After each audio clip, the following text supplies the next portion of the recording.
Hey everyone, I'm Howard Pinsky, and in today's Adobe XD tip, we're going to take a look at creating fun and stylized page indicators to use within your onboarding experiences. Let's dive in. Here I have a few screens that I built out during an Adobe live stream, and I may want to add visual indicators to let users know which step they're on and how many there are. Starting off with the inactive dots, the ellipse tool can be used to create a perfect circle. Then I'll pull a color from the design, like this pink, and then pull the opacity back a touch to create an inactive feel. With one in place, the others can quickly be created by either duplicating them over manually or popping them into a repeat grid and dragging out as many as you need.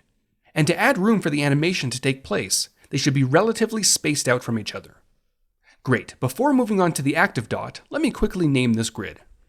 Alright, now you may be thinking to make the process easier, you can copy one of the circles to use as the active indicator.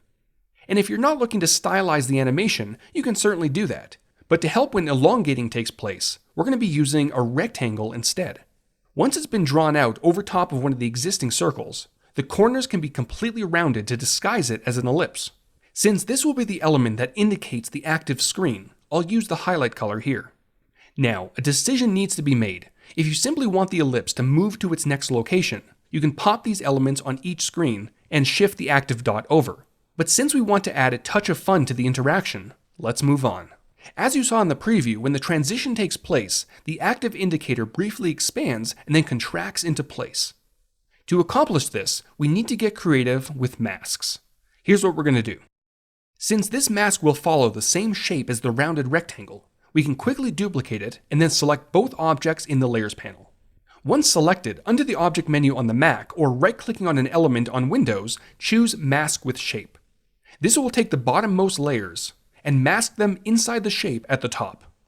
Next, we need to extend the mask a touch.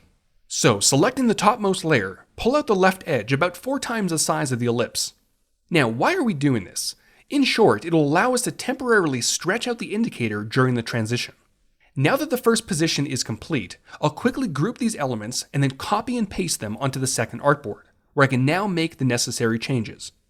First, the mask group will be shifted over to line up over top of the second ellipse, and then we'll want to reverse the 2 elements within it.